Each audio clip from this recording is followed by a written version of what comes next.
anak ug ang mga amahan ang tinuod nga kalipay wala sa mga butang nga naa kanato. Usbo nato i-remind ta sa pulong sa Ginoo pinaagi sa mensahe ni kay mao ni siya ang goal nato. Na gipahinumduman ang mga anak ug ang mga amahan nang tinuod nga kalipay wala sa mga butang nga naa kanato nga atong naangkon kundili ang pagpangalagad diha sa Dios. Ha? Mao na ang atong goal karon. So atong sugdan mga igsoon pagtuki kining usa ka amahan. Ano sa ata nahimong amahan? Mahimo bang amahan ang usa ka lalaki nga bisag wala siya anak? Mahimo ba siyang amahan? Okay? So lantaw na to dinhi mga igsoon, the father, a man in relation to his children or child, okay? Then a spiritual ancestor, one who has infused his own spirit into others, whether good as Abraham, the father of the unfaithful. Duha ka klase nga definition ako ang gihatag dinhi. Usa, Merriam Dictionary, ingon siya dito nga a relation to his children or child. Doon na siya relasyon. So sa ato pa, isang imo pa na siyang anak, kung wa kay relasyon, di ka matawag amahan. So kay ang amahan, doon na siya relasyon. Right? Doon na relasyon. Ayan. Ikaduha, spiritual ancestor. So sa ato pa, mo na siya una sa Merriam Dictionary, kani siya sa biblical meaning. A spiritual ancestor, kaliwat. One who has infused his own spirit into others. That means nga, nagtudlo siya, nag-impart siya og kaalam, kahibalo, ngadto sa uban. Dayon, whether good, no? Maayo, of course, maayo yun. Sama kang Abraham, nga nahimong amahan sa pagkamatarong. Ano sa nahimong amahan si Abraham? The father of faith. Ano man, tungod kay he obeys God. Parihas rapod sa pag-obey ni Noe when the Lord commanded to Noe to do these things. So doon ay mga action na gibuhat sa usa ka tawo aron nahimo siyang tinuod nga amahan. Mo nang magpakaamahan bisan dili amahan. Alright? Okay. So, ninintak na sa kabuntagon, ato ang sugdan dayon mga igsoon ang tulo ka puntos. No? Doon na tayo tulo ka puntos aron nga makabaton kita usa ka Dios nun o kanang malipayon nga pamilya. No? Tulo ka puntos. Para nga ikaw o ako kung amahan man ka sa tanan nga naminaw karon ni ining Sibya, no? Unya katupong mga anak nga naghandom na pong makaanak kay wala sila'y apo, hatagag apo. So kinahanglan nga manimati ka ani kung residido ka o interesado ka. Kay sayo na kayo mahimong amahan, baling sayo na ra. Right? Pero dili sayon ang magpakaamahan. Sa pulong lang, baling sayo na ra na. Kausa ra gud nabuhaton ng bata, makaproduce dayon ka, labi na kung di ka baog. Naa dayon. Pero lisod ang imuhang tindugan kay nganuman mag-build kag responsibility. Parehas na magtukod ka o usa ka balay o usa ra ka haligi imuhang tukoron di yun na mo barog. Mauna nga dili ipangaraste ng muhatag kag apo ha. Dili yun na ipangaraste. Muna ayaw yun na kay nga naman mag-build usa taog wala pa kita kabanding kaayo ani unya maghimo na pugag imuha hinoon. Dili yun na maayo. Alright, muna gawas nga matigulang tag sayo. Di yun na gyud kaayo, di yun na. Alright, so tulong ka puntos mga igsoon para nga kung doon na kay plano, mausap na imong plano tungod ani. Amen. Kaya ang pulong sa Ginoo baya, no? Mugay ba yun na nato? Naguna-una tang magkuhan na kayo kung murag, pwede naman ko ikaw na makabuhit naman doon kong pamilya. Dili sa imong sayo-sayo ingon ana mga igsoon. Right? Na may mga batanon din naminaw ron. Una po to yung mga kuan na minyo na batanon na po gihapon, na feeling batanon ba? Amen. Okay ra ba ta diha? Amen. Una, sugdan nato mga igsoon. Right? Ang tinuod makabaton kita para nga makabaton kita Dios nun o malipayon nga pamilya. Number 1, kinahanglan nga ikaw o ako nga nag-build o gi-build na nato ang usa ka pamilya mohatag kita og direksyon mga igsoon. No? Sama kang Noe, nagisugo siya sa Dios. Kinsa may naghatag og direksyon sa Dios? At kinsa may naghatag og direksyon kang Noe? Diba? Si Lord. Ang Dios mo'y naghatag og direksyon. Busa paghimog arka gikan sa kahoy nga guper. Buhati kinig mga lawa.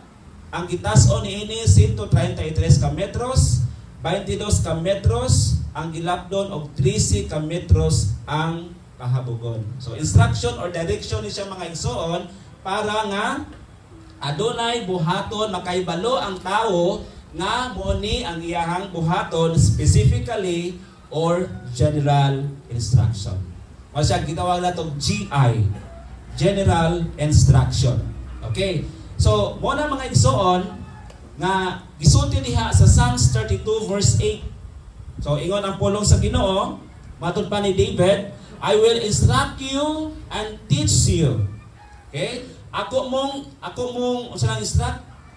Tudluan. O, instruction o teach. Sa Binisaya pa na, ingon diri, ang Ginoo nag-ingon, tudluan o tultulan.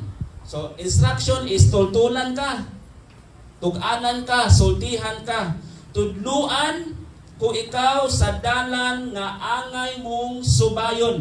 So, diri sa King James Version, I will instruct you and teach you in the way you should go. So, mo ni ang role sa usa ka amahan. Na? Imong tudluan, atong tudluan, ug atong tultulan. Mo na nga kinahanglan ang usa ka amahan, a godly father, o a happy family, kinahanglan nga ang amahan mahimong example sa ilang mga anak. Pero karon mga panahon na baliktad na. Ang anak mo example sa ilahang mga amahan. Kay wala man ang mga amahan din hiron. So example sila. Pero salamat sa Ginoo kay naay mga amahan din hinato ron. Amen. Napiuban nga na mo plano pod nga mahimong amahan. Pero at least na sila ay pulong sa Ginoo nga ilahang buhaton. So kining mensahe dili lang solely or 100% sa mga father nga naa karon dinhi o sa mga father nga naapod sa gawas nga makadungog karon sa atoa karon nga recording. Preparation ni siya. Remember nga ang pulong sa Dios, preparation hanig yun ni siya. Aron nga kitang tanan mga igsoon makabaluta ug unsay angay natong pagabuhaton. Kay usahay mga igsoon magbuhat naman ta usa ta magtukod og balay puy-anan. No? Magbuhat usa. No usa magtukod og balay. O tan-awa. Mga anak na wa pay balay. Di ba? Okay nga naman, na may kwarta ipangabang. So, mas maayo mga igsoon nga ato sang gamon mag-build sa ta mga igsoon og balay para ang atong kapuy-an. No? Ambot pasabot mga igsoon ba nga ang pulong sa Ginoo mo ni siya atong pundasyon aron nga makabalo ta tug-anon ta sa Dios unsay angay natong pagabuhaton. Kay ngano instrukan man ta, tudluan man ta, tultulan ta, tudluan ta og tultulan ta. Kay magseri tag tudlo-tudlo unya walay pagtultul. No? Walay paggiya, walay pag-guide. Remember nga ang buta dili makahimo paggiya sa usa ka buta. Amen. No? Wala nga anos ata mahimong makakita. Ang amahan anos ang makahimong makakita ang usa ka amahan kung siya adunay na diskubrihan nagdadawat gikan sa atong amahan nga naa sa langit nga musulti ka nato nga mo instruct nato. No? Mo instruct nato matud pa sa gitawag sa Psalms 32 verse 8. Di maniha ang Ginoo nag-ingon tudluan og tultulan ko ikaw sa dalan. No? Take note tindot kayo no? Kanang gisubay nimo karon, wala ka nagsubay sa kalibutan. Kung kanunay kang naminaw sa pulong sa Ginoo, atong gisubay ang dalan paingon sa Dios. Although ang dalan sikpit nga dalan nga gipausoy sa Ginoo kanato pero sa unahan kaluwasan dili kalaglagan. No? Dunay uban masakit sa pulong sa Ginoo. Kay remember nga sa katapusan mga igsoon human sa product sa produkto sa pag-instruct sa Dios, produkto sa pagtudlo sa Dios, concern ang Dios ato ang kaugmaon.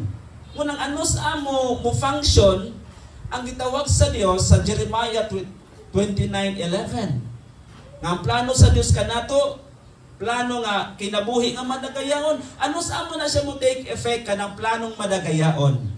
Kung nituo ta, ni-obey ta sa pagpanton sa Dios, sa pag-instruct sa Dios, sa pagtudlo sa Dios.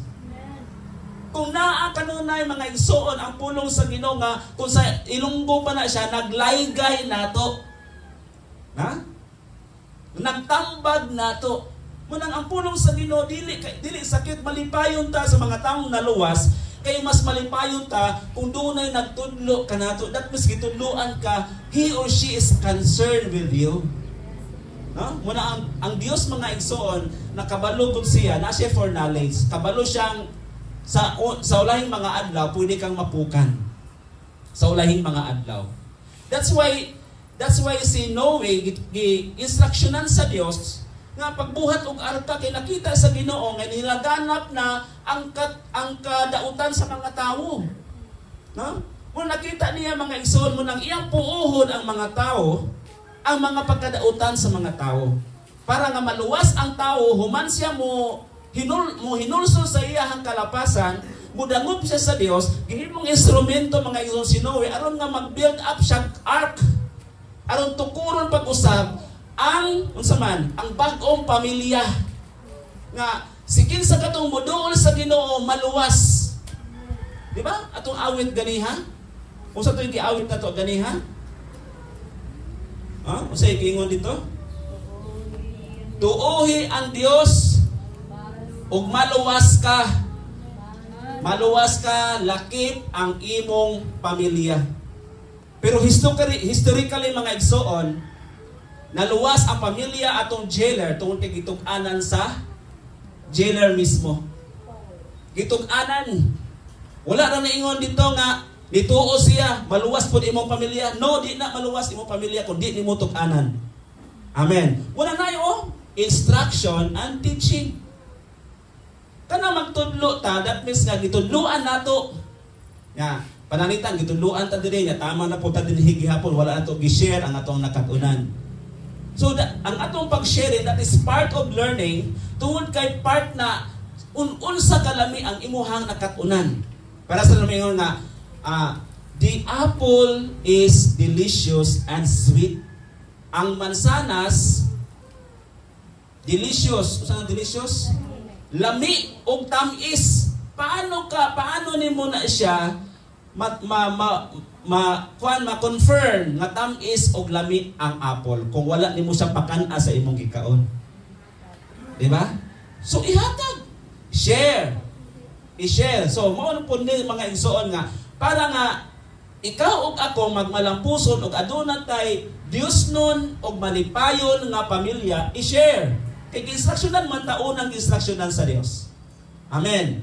So mao ni mga igsoon ang buluhaton sa usa ka amahan. Bilang haligi sa tahanan, bilang haligi sa pamilya, tudluan nato ang atong mga anak. Teach them, instruct, teach in the way they should go. Susunod sa Born to Praise TV channel.